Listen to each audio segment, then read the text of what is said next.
சிசிலிட்டிஸ் ராபியா சேனலுக்கு உங்கள் எல்லாரையும் வரவேற்கிறேங்க. இன்றைக்கி நம்ம பார்த்துட்டு இருக்க வீடியோ என்னென்னு பார்த்தீங்கன்னா, இந்த பனிக்காலத்துக்கு எல்லாத்துக்குமே சளி, காய்ச்சல், இருமல் வரும் பார்த்தீங்களா. எங்கள் வீட்டில் எல்லாருக்குமே சளி, காய்ச்சல், இருமல் தாங்க. நான் அதுக்கு வந்து ஒரு கஷாயமும் ஒரு பொடியும் அந்த சளிக்கு வந்து நான் வந்து செஞ்சேன்.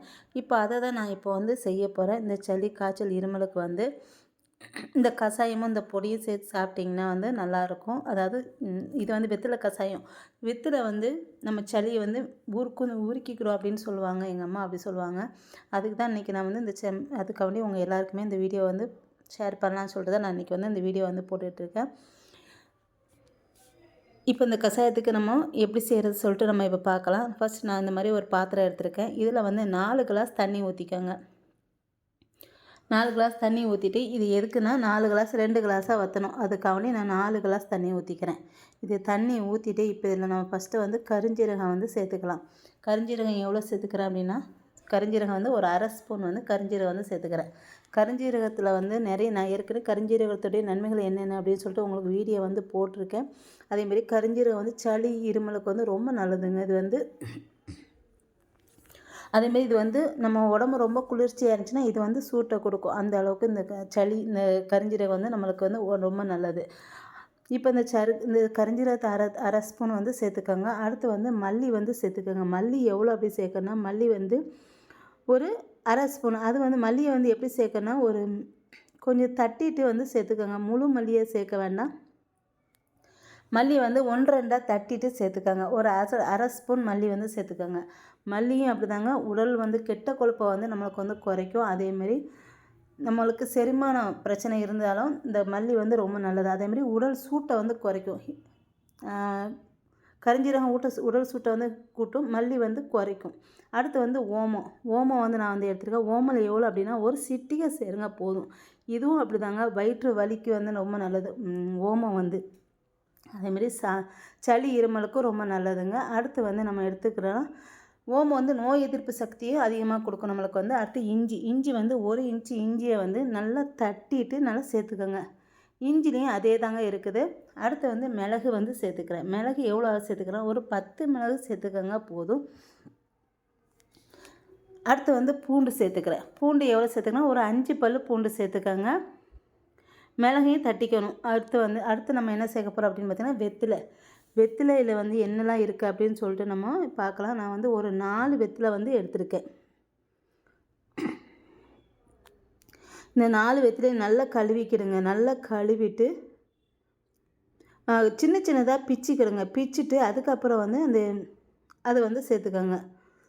இது வந்து நம்ம இதுலேயும் வந்து சளி வந்து இது வந்து சளி வந்து ரொம்பவே கரைக்கும் அப்படிங்குவாங்க. வெற்றிலை வந்து அந்த அளவுக்கு வந்து வெற்றிலை வந்து ரொம்ப நல்லது. அடுத்து வந்து கிராம்பு வந்து நான் எடுத்துருக்கேன். 2 கிராம்பு நம்ம வந்து சேர்த்துக்கோங்க.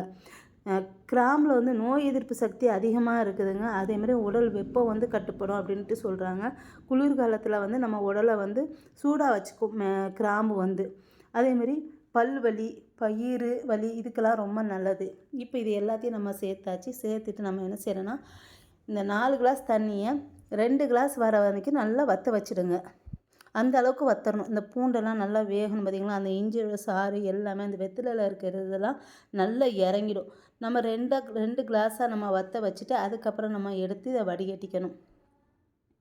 இப்போ நம்ம நல்லா கொதிக்க வச்சுருக்கேன். நான் மீடியம் ஃப்ளேமில் வச்சு போட்டு நல்லா மூடி விட்டுடுங்க.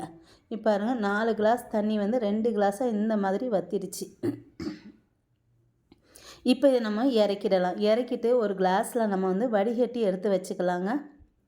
நான் இந்த மாதிரி ஒரு கிளாஸில் வந்து எந்த கிளாஸ்லனாலும் நீங்கள் வடிகட்டி எடுத்து வச்சுக்கோங்க. வடிகட்டிட்டு இது என்ன செய்யணும்னா, இதுக்கு வந்து பனங்கற்கண்டு தான் சேர்க்கணும். நம்ம நாட்டு சர்க்கரையோ சர்க்கரை எதுவுமே சேர்க்கக்கூடாது.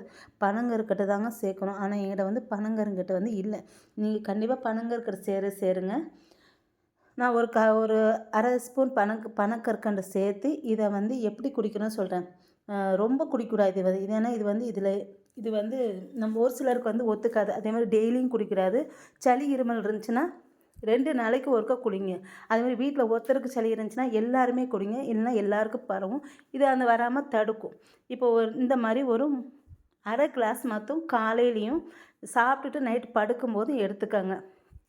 இப்போ அடுத்து நம்ம என்ன செய்ய போகிறோம் அப்படின்னா, இந்த சளிக்கு உண்டான ஒரு பவுட்ரு சொன்ன மாதிரிங்களா, அந்த பவுட்ரு தான் நம்ம வந்து இப்போ வந்து செய்ய போகிறோம். இப்போ அந்த பவுட்ரு எப்படி செய்கிறது அப்படி சொல்லிட்டு நம்ம இப்போ பார்க்கலாம்.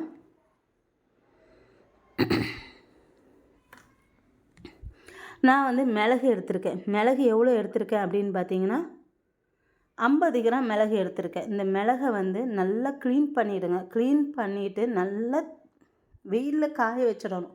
நல்லா காய வச்சு எடுத்து வச்சுக்கோங்க. இப்போ நம்ம இந்த மிளகு வந்து நம்ம வந்து இதுவும் நமக்கு மிளகு வந்து ஒரு சிலர் சொல்லுவாங்க சூடு சொல்லுவாங்க, ஒரு சிலர் வந்து குளிர்ச்சி சொல்லுவாங்க. ஆனால் எங்கள் அம்மா என்ன செய்வாங்க, அந்த மிளகை வந்து நம்மளுக்கு தும்மலாக விடும் பார்த்திங்களா, மூக்கில் தண்ணி விடும். அப்போ வந்து இதை நல்லா சுட்டுட்டு அந்த புகையை வந்து நல்லா உள்ளே இழுத்துக்க சொல்லுவாங்க. நல்லா அந்த வாசனையாக அந்த புகையை வந்து அப்படி இருக்கும்போது நம்மளுக்கு வந்து அந்த மூக்கு வடிகிறது வந்து டக்குன்னு நின்றுடும். அந்தளவுக்கு மிளகு வந்து ரொம்ப நல்லதுங்க. அடுத்து நம்ம என்ன பார்க்க போகிறோன்னா சுக்கு பார்க்க போகிறோம். சுக்கு வந்து மிளகு 50 கிராம், சுக்கும் 50 கிராம் தாங்க. இந்த சுக்கையும் நல்லா காய வச்சுக்கிறோங்க. நம்ம உடைக்கும் போது இது வந்து சரியாக காயலை, அதனால் வளையுது. இப்போ நம்ம உடைச்சோம்னா டக்குன்னு உடஞ்சிடணும். அந்த அளவுக்கு இந்த சுக்கை வந்து காய வச்சுக்கிறோங்க. 3 பொருளையுமே அந்த அளவுக்கு காய வச்சுக்கிறோங்க. இந்த பாருங்கள், நான் இதை வந்து காய வச்சுட்டு நல்லா தட்டிடுங்க. ஏன்னா இப்படியே போட்டால் நம்மளுக்கு வந்து மிக்சியில் வந்து அது வந்து உடையாது, கத்தி வந்து போயிடும். அதனால் நல்லா காய வச்சுட்டு நல்லா இடிச்சுக்கோங்க. இடித்து எடுத்து வச்சுக்கோங்க. அடுத்து நம்ம என்ன பார்க்க போகிறோம் அப்படின்னா திப்பிலி வந்து பார்க்கணும். திப்பிலி எவ்வளோ எடுத்துருக்கேன் அப்படின்னா 25 கிராம் திப்பிலி வந்து எடுத்துக்கணும். இப்போ சுக்கு எடுத்து வச்சுக்கலாம். சுக்கு எடுத்து வச்சுட்டு அடுத்து நம்ம திப்பிலி பார்க்கலாம். திப்பிலியில் நம்மளுக்கு என்னென்ன இது இருக்குன்னு பார்க்கலாம். ஜீரண சக்தி அதிகம் இருக்குங்க. அதேமாதிரி வயிற்றுப்போக்கு, ஒரு சிலருக்கு மோஷன் போகும்ல, அந்த மாதிரி பிரச்சனை இருந்தாலும் இந்த திப்பிலி வந்து ரொம்ப நல்லது. அதேமாதிரி சளி இருமலுக்கும் ரொம்ப நல்லது. அதேமாதிரி ஆஸ்துமா இருக்கிறவங்களுக்கு, இந்த மூச்சு திணறல் இருக்கிறவங்களுக்குலாம் வந்து இந்த திப்பிலி வந்து அவ்வளோ நல்லது. அதேமாதிரி நம்மளுக்கு வந்து பசியை வந்து நல்லா தூண்டும் இந்த திப்பிலி வந்து. அடுத்து வந்து நம்ம மூட்டு வலி, உடல் வலி, ரொம்ப சோர்வாக இருக்க இதுக்கும் ரொம்ப நல்லதுங்க திப்பிலி வந்து. அதனால் கர்ப்பிணி பெண்கள் வந்து ரொம்ப அதிகமாக வந்து இந்த திப்பிலி வந்து எடுத்துக்கக்கூடாது. இந்த திப்பிலி, இந்த மிளகு, சுக்கு இதெல்லாம் நம்ம எப்படி செய்கிறோம் அப்படின்னு சொல்லிட்டு பார்க்கலாம். இது 3ஐயும் நல்லா காய வச்சுடுங்க. காய வச்சுட்டு பொடி பண்ணி எடுத்து வச்சுக்கணும். இது 3ஐயும் பொடி பண்ணிவிட்டு இது எப்படி சாப்பிடணும் அப்படின்னு சொல்லிட்டு நான் உங்களுக்கு வந்து சொல்கிறேன். சுத்தமான தேன் எடுத்துக்கணும். இது பாருங்கள், இந்த மாதிரி நான் பொடி பண்ணி எடுத்துட்டேன். இந்த அளவுக்கு பொடி பண்ணி எடுத்துக்க. நாங்கள் எப்போவுமே பொடி பண்ணி நம்ம வீட்டில் வச்சுருப்போம். அந்த சளி இருக்கும்போது நாங்கள் வந்து இதை காலையில் சாப்பிடுவோம். நான் வந்து நல்ல தேனாக எடுத்துக்கோங்க. நான் வந்து இந்த தேனை எடுத்துருக்கேன். இதை ஒரு 1/4 ஸ்பூன் இந்த பவுடரை வந்து ஒரு பவுலில் சேர்த்துக்கோங்க. இல்லை உள்ளங்கையிலேயே இதில் சேர்த்துட்டு 1/4 ஸ்பூன் சேர்த்துட்டு இந்த தேனை கொஞ்சம் ஊற்றிக்கோங்க. ஊற்றிட்டு நல்லா குழப்பிட்டு இது காலைல வெறும் வயிற்றில் சாப்பிடணும்.